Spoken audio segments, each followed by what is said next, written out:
Добрый день, поважанное господарство. С вами Свобода Премиум. Я Юрий Дракохруст и удзельники нашей сегодняшней передачи белорусские американцы или американские белорусы. Это былы дипломат Валер Ковалевский. Валер, привитание. Добрый вечер. И юрист, адвокат, политик Юрай Зянкович. Добрый вечер всем. Да, привет. Вітаю. Господарство, тема нашей сегодняшней гутарки вельми натуральная. Это что означает новый президент, а хутчэй за ўсё ён будзе новы в Злучаных Штатах Америки, ну, по всех дадзеных. Что он означает для Беларуси, для белорусско-американских адносінаў.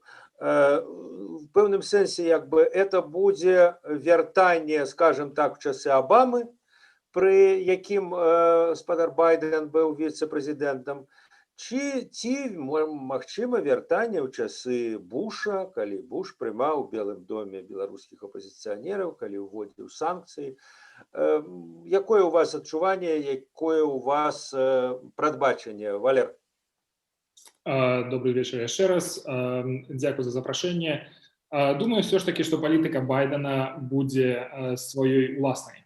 При том, что он был 8 годов вице-президентом при администрации Обамы, и он так само был 36 годов у Сенате. И он выдатно володает внешнеполитичной проблематикой, и запросили его в администрации Обамы у тым ліку і таму, што ён добра валодаў знешнепалітычнай праблематыкай Злучаных Штатаў. Думаю, што ён будзе збольшага праводзіць менавіта свае ідэі, ужываць свае падыходы да сітуацыі ў Беларусі і не толькі ў Беларусі. Тут варта сказаць, што наступствы для Беларусі будуць наўпроставага характару, калі гэта будзе тычыцца менавіта Беларусі, беларуска-амерыканскіх дачыненняў, але вельмі важна, што палітыка Байдена у яго прэзідэнцтве будзе таксама закранаць Беларусі ўскосна. Таму што Байден больш традыцыйны амерыканскі палітык, які будзе працаваць над тым, каб аднавіць тую знешнюю палітыку, якая існавала да прыходу Трампа, і які вельмі шмат намаганняў прыклаў да таго, каб дэмантаваць той міжнародны парадак, які існаваў на працягу дзесяцігоддзяў пасля Другой сусветнай вайны. Гэтыя наступствы будуць не менш важнымі, чым наўпроставыя наступствы і там некія карэктывы ў беларуска-амерыканскіх дачыненнях. Юрась, и ваша оценка. Ну, я ведаю, что вы с Валером такие затятые оппоненты. Вы прихильник Трампа, Валер, мягко кажучи, не вельми, ці вельми не. Вот. Але тым не менш, магчыма, у вас прогнозы в нечым и супадуть, потому что, ну, Беларусь, она все-таки как бы не центральная, не центральный сюжет американской внешней политики, про ее кандидаты не надо спрачаліся, хотя, до речи, эта тема некалькі разоў всплывала. Байден вот критиковал Трампа, что, маўляў, недостатково Трамп там змагаецца с диктатурой. Ну, а вот як Байден, калі стане президентом, все-таки мы говорим крышечку калі, як ён будзе весці палітыку, чым яна будзе адрознівацца ад той, якая праводзілася не толькі Трампам, але і вот Обамам і нават Бушам малодшым. Добрый вечер всем. Добрый вечер, Валер, еще раз. Господар Юра, вы правильно кажете, мы с Валером такие затятые оппоненты, и я заўсёды рады дыскутаваць з Валером, не гледзячы на разыходжанне ў поглядах. Тым больш, што ў беларускам грамадскім жыцці якраз і не хапае нармальнай цывілізаванай спакойнай дыскусіі. І дзякую вам, гаспадар Юры, што вы прадастаўляеце такую пляцоўку. Вяртаючыся да тэмы, безумоўна, Валер мае рацыю, што Байден гэта не Обама і не Буш і не Трамп, ён будзе праводзіць самастойную палітыку, тым ліку самастойную знешнюю палітыку, у яго ёсць свае прыярытэты, таксама як у яго адміністрацыі будуць свае прыярытэты. Але мы в гэтым кантэксце можам гаварыць пра пэўныя агульныя рэчы, якія аб'ядноўваюць тых жа рэспубліканскіх прэзідэнтаў ці дэмакратычных прэзідэнтаў. Калі мы гаворым пра дэмакратычных прэзідэнтаў, мы чуем заўсёды вельмі шмат правільнай, вельмі прыгожай рыторыкі пра тое, што яны гатовыя змагацца супраць дыктатуры ў свеце, супраць расійскіх уплываў у свеце. Але калі даходзіць да практыкі, то дэмакратычныя прэзідэнты робяць даволі не шмат. Калі мы говорим про рэспубліканскіх прэзідэнтаў, то тут з'ява адваротная. Рыторыкі мала, затое істотна больш справу. Калі мы говорим конкретно про апошнія дзве адміністрацыі Трампа і Обамы, давайте паглядзім, як рэагавала адміністрацыя Обамы в 2014 годзе на украінскі крызіс.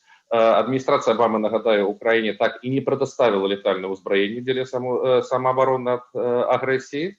А адміністрацыя Трампа, нягледзячы на тое, што яны мала гаварылі, тоже Трамп гаварыў про тое, што Владимир Путин гэта павінен быць ягоны сябар, але хто прадоставіў Украіне летальнае ўзбраенне? Адміністрацыя Трампа. Мы можем говорить под ціскам Конгресса, не под ціскам Конгресса, але тым не менш факт застаецца фактам. Обама не прадастаўляў летальнае ўзбраенне, Трамп прадастаўляў, і гэта, на мою думку, якраз і ёсць ілюстрацыя разыходжанняў у падыходах да знешняй палітыкі у дэмакратычных і рэспубліканскіх адміністрацыяў. Мне здаецца, што Байден, як 47-гадовы дэмакратычны палітык, будзе далей працягваць гэтую даўнюю традыцыю, то бок будзе вельмі шмат прыгожай рыторыкі, але калі будзе даходзіць да справы будзе, на жаль, не шмат. Валер, конкретное питание. Ну вот зараз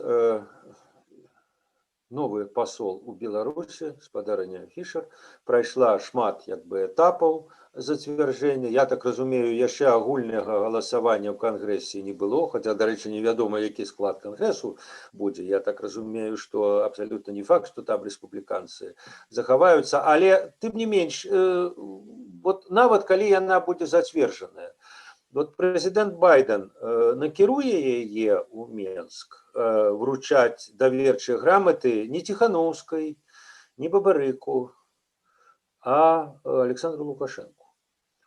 Ці не накіруе? Яна можа, в принципе, я так разумею, что яна можа быць прызначена амбасадарам, ну не спешаться ехать в Беларусь, прынамсі до какого-то вырашэння ситуации, до прояснения ситуации, ці на агул не ехать. Вот як, на ваш погляд, это будет вырашено? Конкретное питание, конкретный кейс. Я думаю, что насамрэч это будет голосование ў Сенате, яно пройдзе досыць хутка.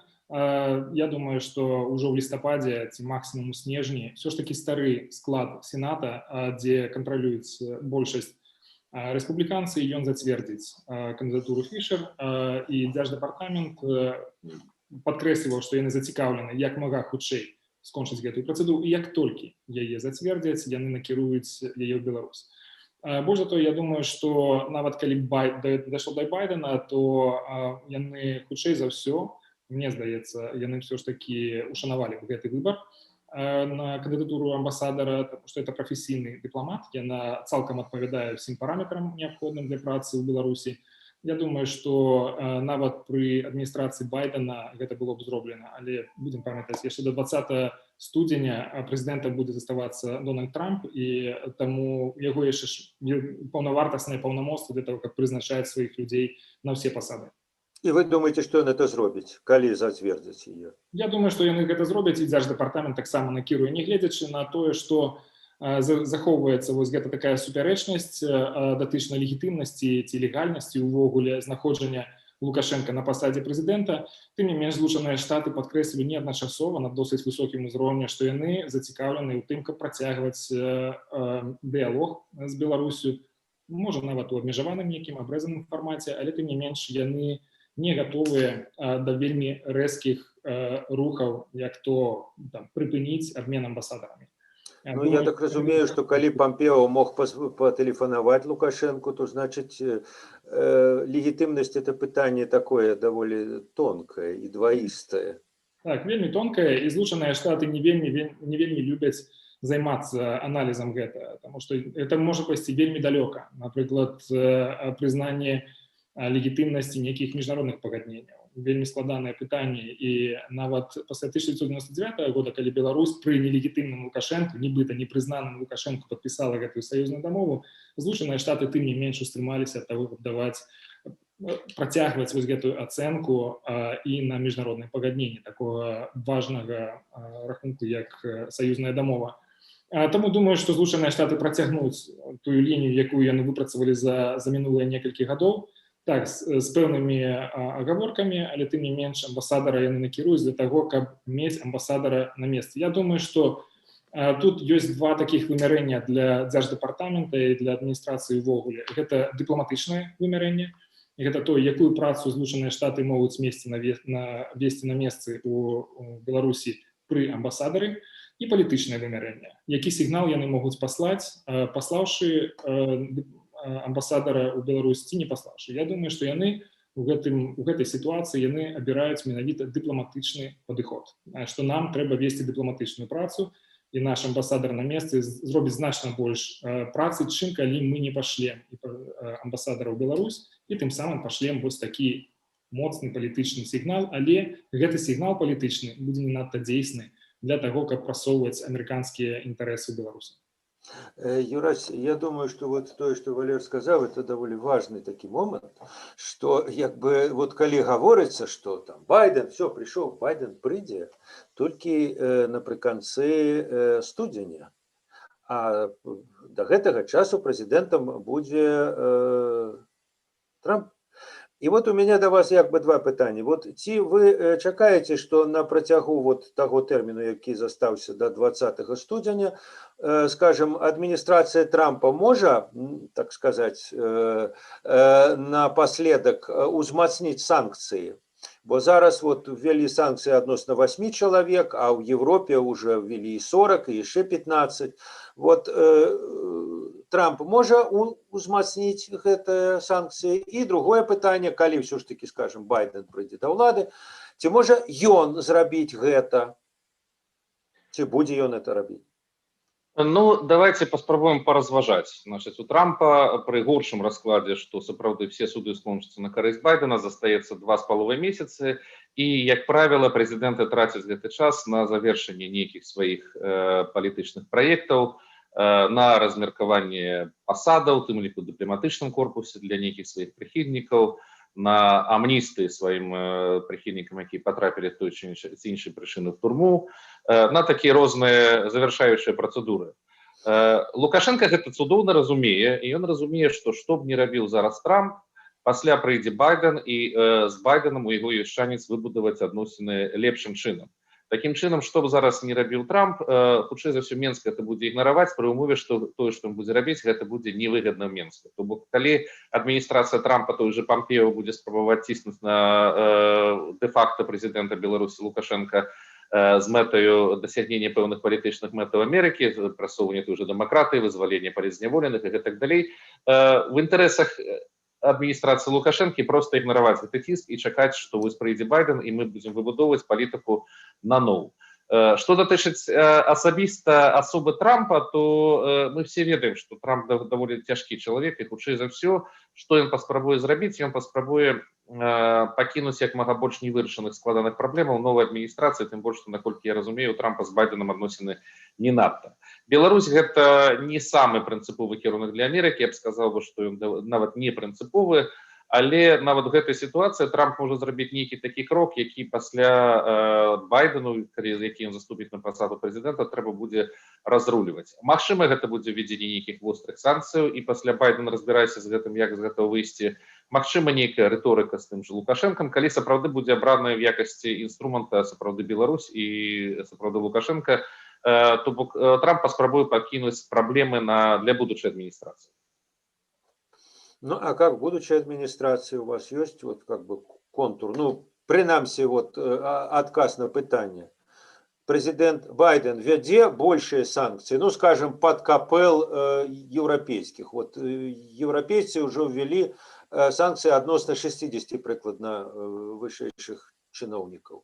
Вот американцы могут зрабіць при Байдене то же самое. Давайте и мы поширим список. До речі, там же, як ми пам'ятаємо з вами, заморожені з 5 санкцій, в тим ліку і секторальні, з 5 санкцій відносно Белнафтохіма.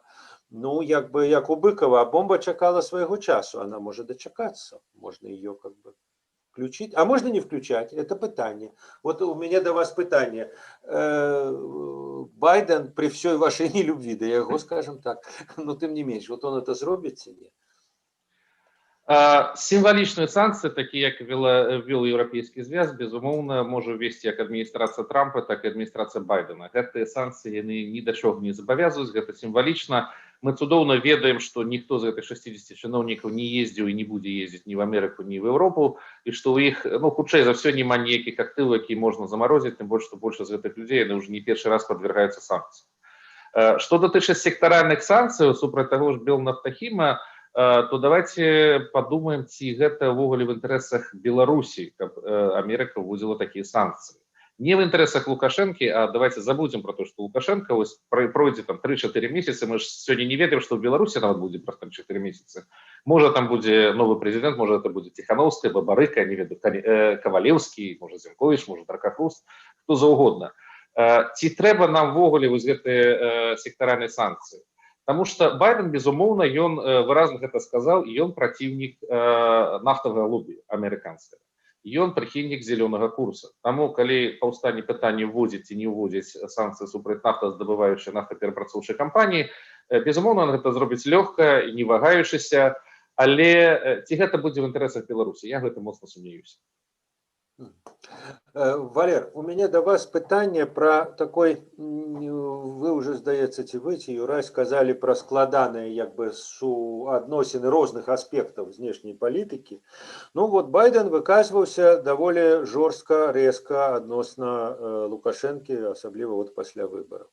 Таксама ён выказваўся за больш жорсткі курс адносна Масквы, і он фактычна на дэбатах попрыкаў, ледзь не лаяў наконт Трампа, абвінавачваў, што ты, маўляў, вот марыянетка, так сказаць, у Пуціна на нітачках. Але вот ці не можа так стацца, што, умоўна кажучы, вот Байден будзе прэзідэнтам, он будзе ціснуць на Лукашэнку, он будзе ціснуць на Пуціна, і такім чынам як бы яны акажуцца, што называецца, таварышамі па няшчасці. І вот эта больш жорсткая лінія Вашингтона і адносна Менску, і адносна Москвы, ну вот они окажутся, как Лукашенко казаў, спиной к спине с Путиным. Путину, может, это будзе не надта прыемна, а куды падзенешся? Ну, увогуле трэба казаць пра тое, што беларускае пытанне для Злучаных Штатаў разглядаецца ў тым ліку кантэксце адносінаў з Расіяй. Як бы нам не хацелася ў Беларусі адпіхнуцца ад Расіі і быць абсолютна самастойным суб'ектам міжнароднага права, але трэба прызнаць, што ў Злучаных Штатах задумваюцца таксама пра тое, як іх дзеянні, як іх палітыка можа ўплываць на адносіны, якую рэакцыю можа вызваць у Маскве.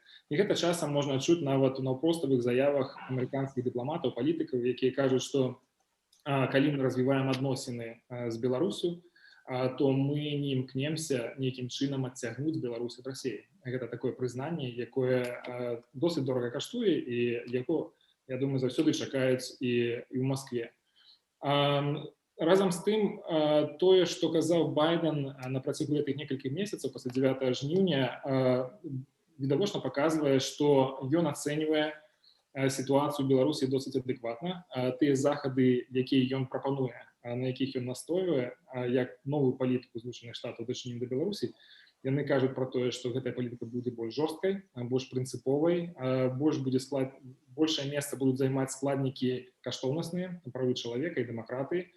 Варта памятаць пра тое, што сённяшні пратэст у Беларусі гэта праява такой і імкнення да чыстай дэмакратыі. Гэта пытанне таго, хто кіруе дзяржавай, хто кіруе краінай. Гэта людзі ці гэта узурпатар. І для Злучаных Штатаў гэта павінна быць важным прыкладам і важным кейсам такім, які дазваляе ім прасунуць адну з сваіх самых галоўных знешнепалітычных мэтаў і унутрыпалітычных таксама. Гэта панаванне дэмакратыі. Ёсць тэорыя, пра якую вядома, я думаю, вы таксама ведаеце, што дэмакратычныя краіны, рэжымы з дэмакратычным кіраваннем не ваююць супраць адзін аднаго, якія захоўваюць міжнародны мір, бяспеку і імкнуцца вырашаць пытанні мірным спосабам. Таму прасоўванне дэмакратыі, падтрымка правоў чалавека для Злучаных Штатаў гэта насамрэч досыць матэрыяльная рэч. Гэта не проста ідэалістычнае пераследаванне нейкіх ідэалаў.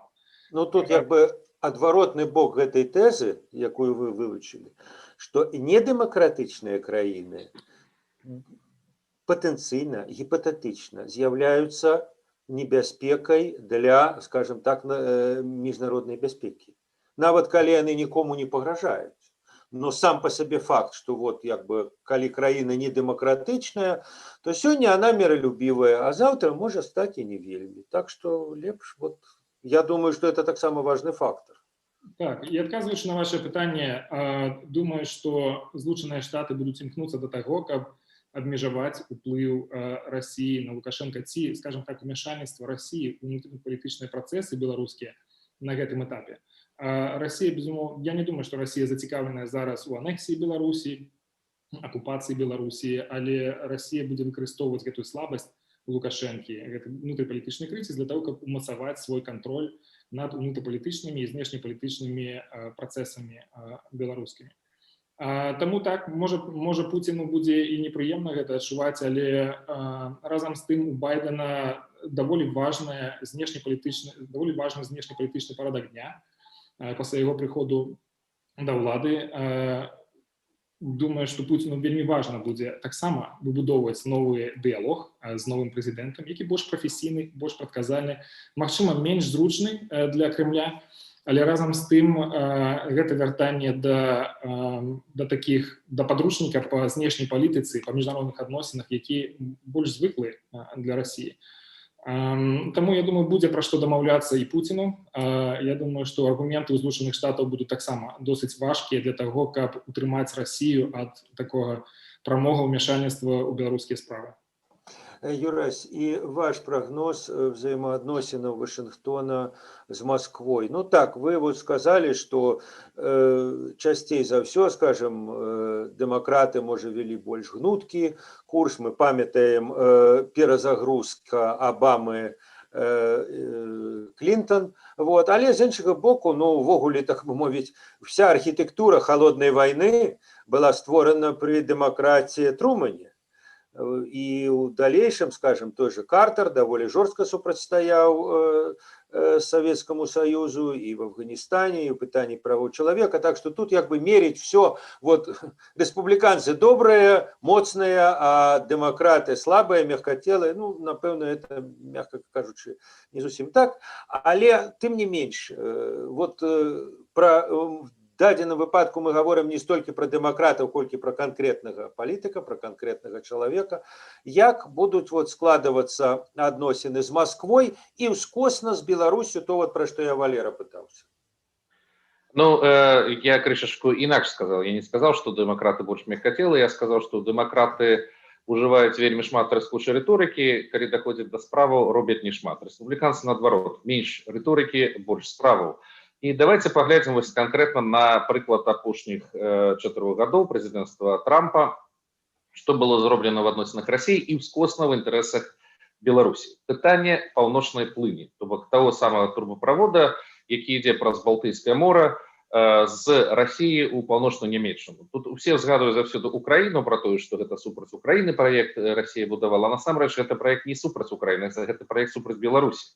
Потому что менавіта по беларускай галіне газопроводаў ідуць пастаўкі газа у гэты рэгіёны, які будзе забяспечваць, по праекце павінен забяспечваць новы трубопровод России. І менавіта пры Трампе гэтае будаўніцтва было замарожана. Менавіта пры Трампе адміністрацыя вашынгтонская рызыкнула пайсці на канфлікт нават з немцамі, нават з еўрапейцамі, дзеля того, каб насаліць Москве, дзеля того, каб заклікаць Россию до парадка, дзеля того, каб збіць тыя ж цены на газ і не даваць магчымасці России зарабляць вялізныя грошы.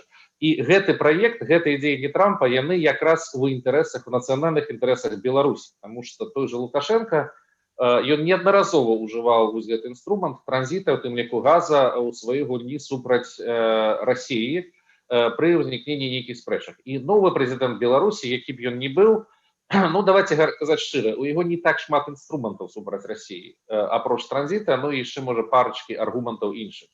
Пытанне ў тым, ці Байден гатовы далей задзірацца з амерыканскімі саюзнікамі ў Еўропе, в першую чаргу з немцамі, якія над Беларусью, над Польшай выдатна дамаўляюцца з Россией і дасягаюць і робяць свой бізнес, ці ён гатовы адстойваць нацыянальныя інтарэсы малых дзяржаваў, ну не толькі малых, потому что Польша это не малая дзяржава, дзяржава цэнтральнай і ўсходняй Еўропы, і ускосна праз гэта таксама інтарэсы Злучаных Штатаў в Еўропе шляхам закручвання гаек для Москвы і для той же Нямецчыны. Мне падаецца, што Байден пры ўсёй ягонай рыторыцы ён будзе прасоўваць зялёны курс любым шляхам. А прасоўванне зялёнага курса, любы экалагічны праекты трэба памятаць, што яны заўсёды робяцца ў інтарэсах нафтаздабываючых краінаў. То бок, чым менш в заходняй Еўропе ці в Амерыцы здабываецца нафта і газа, тым лепш сябе пачуваюць нафтагазаздабываючыя краіны, сярод якіх гэта першую чаргу краіны Персійскай затокі, Саудаўская Аравія і Расія. Паглядзіце, што зараз адбываецца. В Амерыцы Трамп дазволіў здабываць праз фракінг нафты на федэральных землях нафту в Амерыцы. Амерыка заліла нафтай сусветныя рынкі, цены на нафту абваліліся, і што зараз Расія, дзе яе імперскія амбіцыі, які былі яшчэ 6-7 гадоў таму вельмі высокія пры цанах на нафту $120 за галон, яны здуліся.